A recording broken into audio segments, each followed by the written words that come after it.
In this video, we'll build a per diem dashboard in under 30 minutes. As you can see on the screen, this is our final result. And we'll walk you through step-by-step how to create slicers, visualizations such as a table, and also a map. So on the left-hand side of our dashboard, we have a slicer for the state, city, where we can select our desired location that we want to travel to, see the lodging rate, and also see the meal expense. We also have a reset button. We have a slicer in between to splice our lodging rate, the meals expense. So many cool features built in to this very simple dashboard. All right, let's open up a new Power BI file and let's get started. So the first thing we're going to do is get data and load an Excel spreadsheet. I have the per diem ready to go. And we're going to get our navigator. We see here we have a master file for the per diem. We're going to click that. As you can see, the data preview that we have the columns on the second row. So we got some data cleanup we need to do. But we can see we are a data set here, but we'll go into Power Query and do some transformations. So we're going to click that transform data. And now we are in Microsoft Power Query. So we can see on the left-hand side our query. We can rename this to FY 2025 GSA per diem. All right, now that we've renamed it, we can see here on the right-hand side the applied steps. Power BI automatically try to guess our change types, promote headers, the navigation. We're going to delete all those, start from square one from the source. And the reason why those pop up is our settings. We're going to go to options, and in data load under global settings, we're going to change type detection from detect column types to never detect columns. That way in the future, they won't pre-populate based on guessing the rows and then the column names, doing that cleanup. We want to do those ourselves. All right, we're previewing the data. So as mentioned, we need to do some data cleanup. So we need to promote some headers. We need to skip some columns. So what we're going to do is we're going to remove all the other columns, keep the data column. That's where our data lies within that table. We're going to go up to the Add Column ribbon and click Custom Column. Hi, our custom column is we're going to do a nested let statement to do our data cleanup of this file. As we saw, is we need to promote headers. We got to skip some of the data where we didn't want it. So we're going to start with our nested let statement of equals let. And we're going to start our first variable. This we're going to keep it simple, A, B, C, and D. And we're going to use our first A variable, get our data column in there. Do a comma. Next, we're going to use our B variable. That's where we're going to use table.skip. We're going to call our previous variable A and skip one row. Close parentheses. And then a comma, and now our C variable. Our next step, we're going to use table.promote headers to promote our column headers as our column names. So we're going to call to that previous step, comma, now variable get.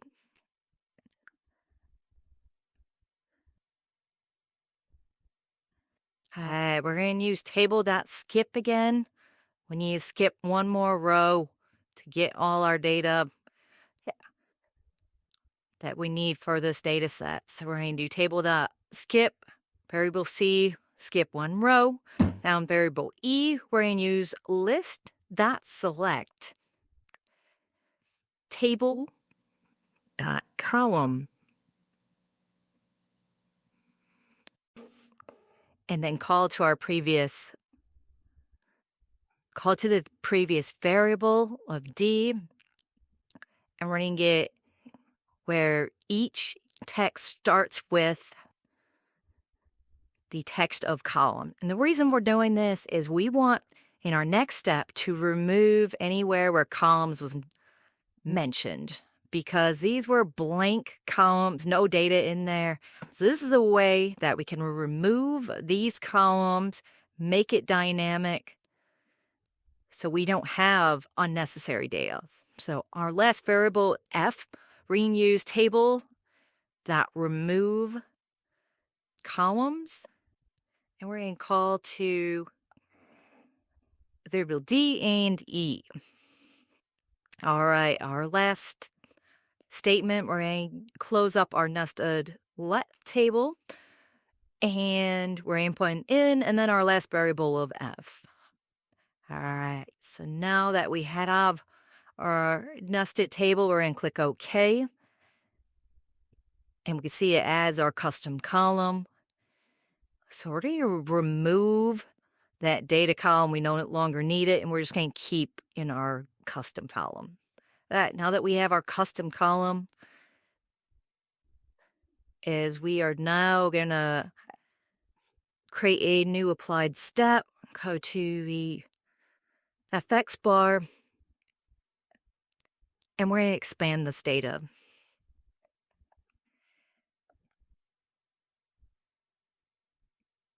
So we're going to use table dot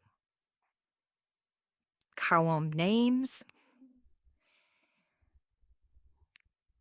We're going to call our previous step, and we're going to get each of the column names. We're going to use curly brackets of 0 and then call to our custom column, and that's going to give us the list of column names that we can make it dynamic when we expand out our data. So this is a great way that we're not hard coding in our column names. Makes it very dynamic that if our column names change in the future, that we can easily just pick these up and not break our query. All right, so we're going to rename this step. We're going to call it column names. So as we go, we're going to make sure we're just descriptive with our naming convention. All right, we're now going to expand out our data. So we're going to use the function of table.expand.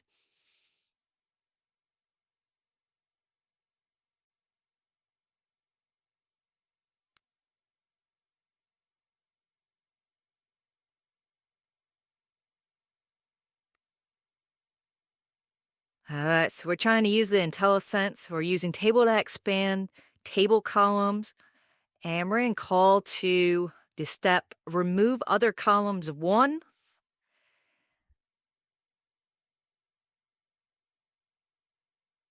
And then we're going to use comma and then call the column names.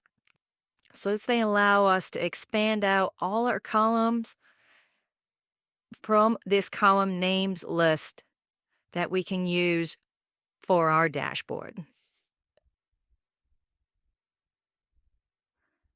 All right, now we have the function done. Now we have our data that we need. We can see it's cleaned up. We got our columns promoted. We took out unnecessary data from our data set. So we are ready to rock and roll. We're going to rename the applied step. And we're going to add one functionality in here is we're going to put in our data types. So in the first one, we use the integer.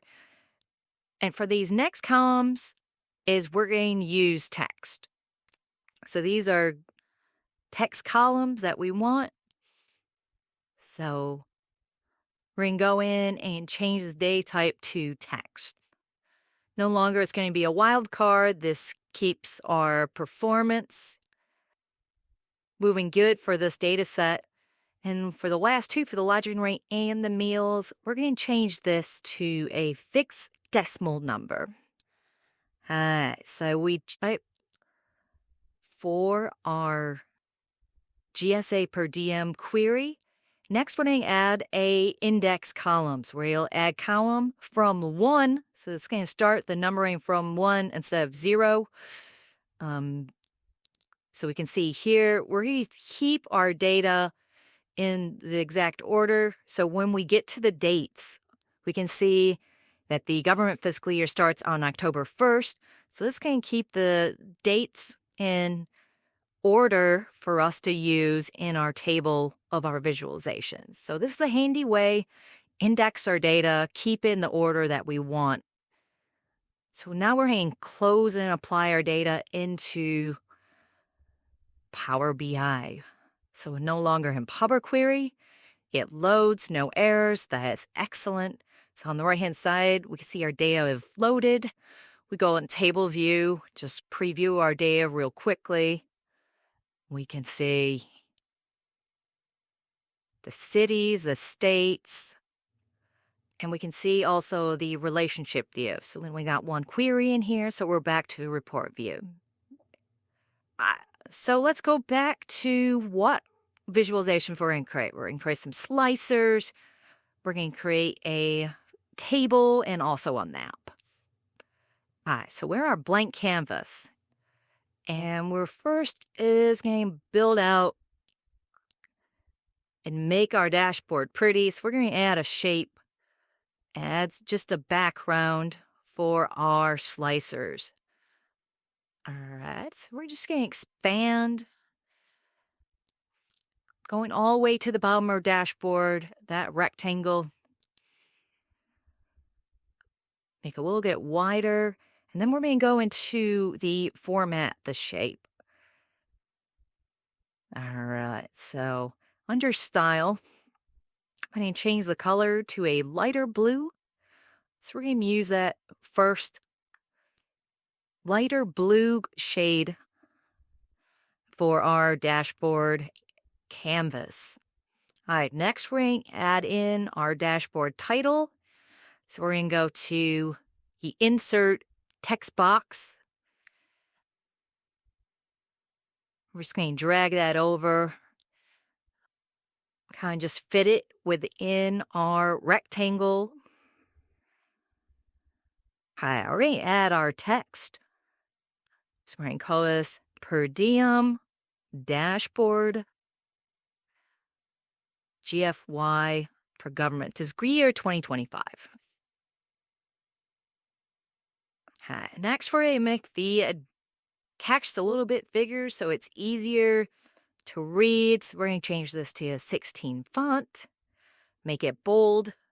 You can notice here that our background is white.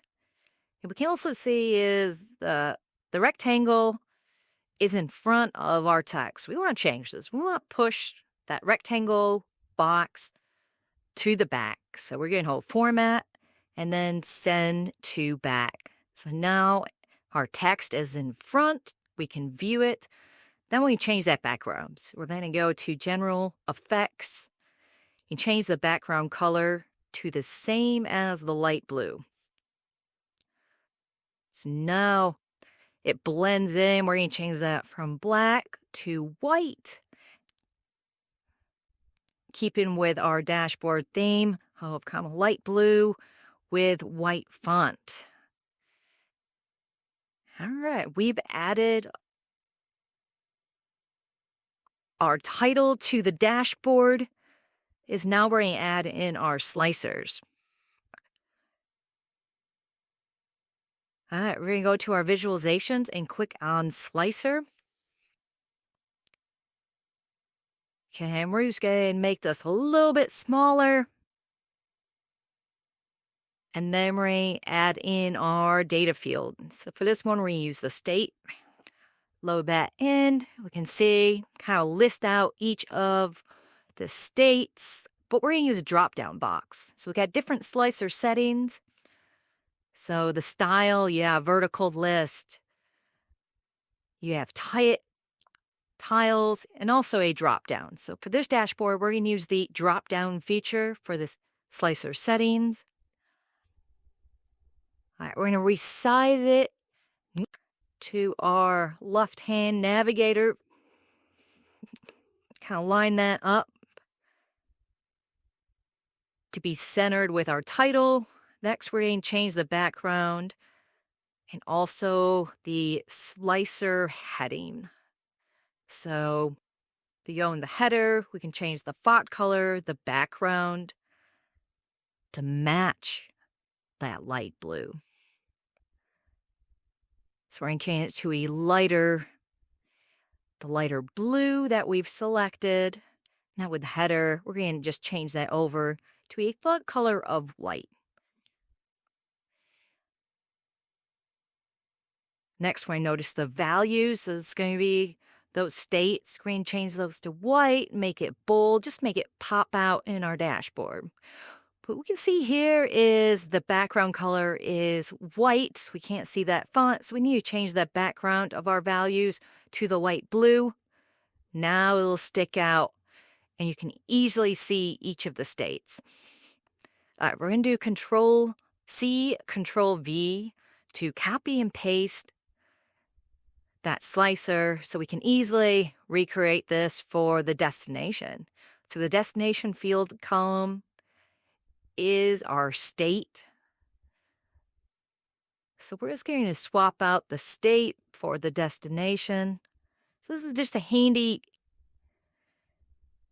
tip, is Control-C, Control-V is your best friend when it comes to Power BI. So now we got our cities. So now we can slice by the state, the city, for our Per Diem Dashboard. So we're just going to rename this field from destination over to city. And we're going to do another Control-C, Control-V to copy the slicer. Now we're going to add a in-between for our lodging. So since the lodging is a number, is for the city, we couldn't do this because it's a text value. But when you have a number, or you have that fixed dollar amount that we change the data types for, the lodging and the meals, is we can get a in-between value to just scroll for our slicer. So we're going to go to our fields. We're going to swap up the city for our lodging. So we're going to take out that city. So now if we go to the slicer settings, we can see now we have an option for between. So that's having a dollar value in there or a number. It is now we can have that slider to move between those dollar amounts of $110 to $483. So like we did before, we're just going to change the font color, be consistent with our template. We can change the background to a yellow for those dollar amounts. That way they just kind of pop out to the user of our dashboard. Makes it easy on the eyes. Here we're going to do another Control-C, Control-V for our meals expense. So we're just going to wind that up. And like we did before, change out our fields. This now from lodging to the meals. And same thing, we're just going to go into our settings, go with the between, so we can add that slider in there. And we now see how easy it is for the slicers. Now we're going to add in a table for our per diem rates. So we add that in, we do some adjustments. Now we're going to add in our fields. We're going to start with the state, our destination or our city. Season begins, and when the season ending, our lodging and our meals expense. So you see here, just building a table is just picking those fields, picking the order that we want, and then changing our settings. We're going to add a title. We're going to call this a per diem summary table.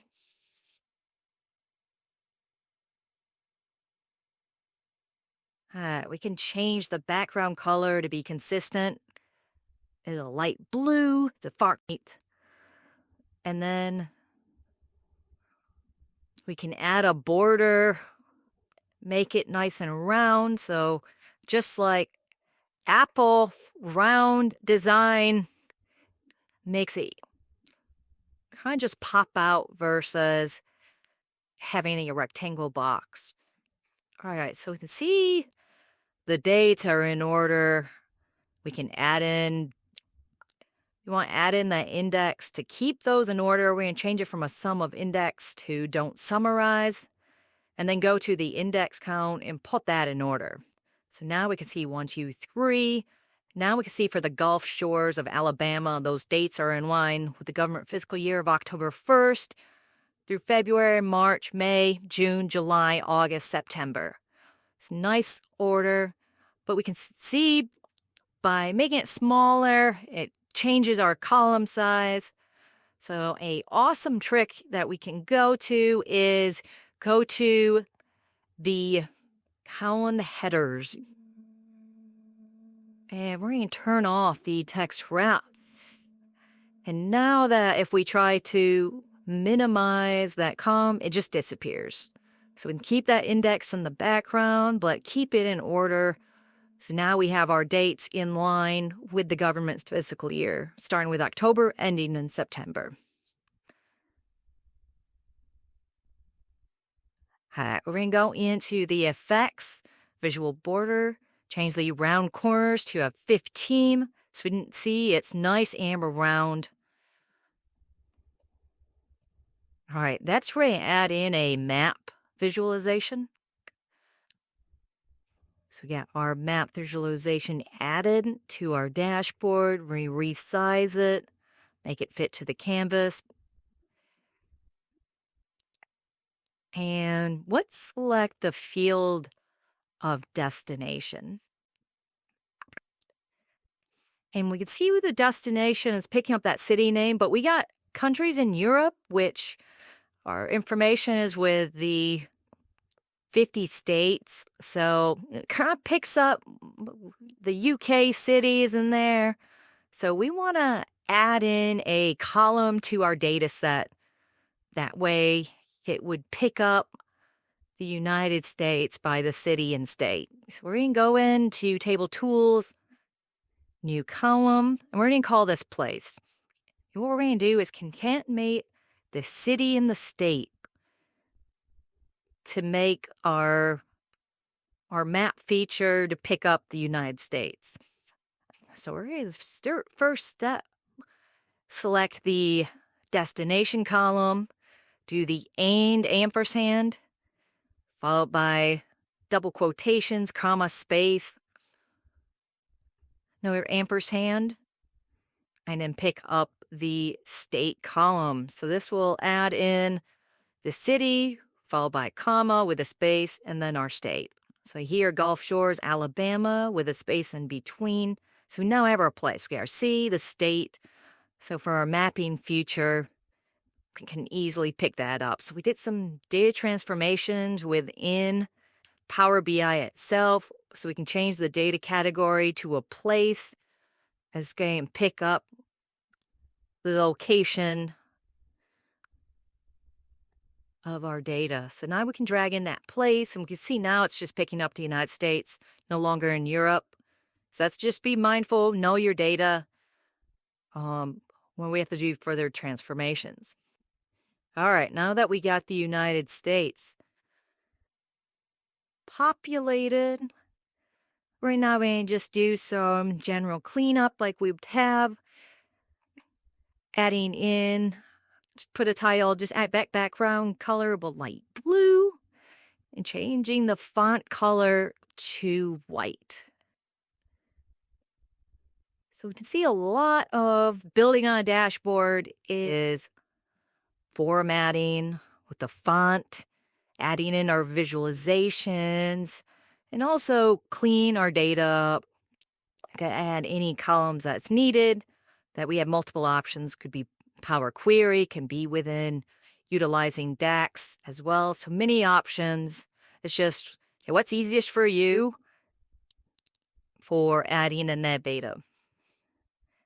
So we can see we got our dates in order with the map feature. We can kind of hone in on that location. Say we're traveling for our company, get those rates. So $215 for the month of October. So we can see our dashboard's working as intended. All right, so now we're going to add in a reset button. So to start off, we're going to add a bookmark to save the state of our current dashboard, of where we want the reset button to go back to if we were to change our slicers. So we add in a bookmark called reset. And now we're going to insert a reset button. Put it in the upper left-hand corner.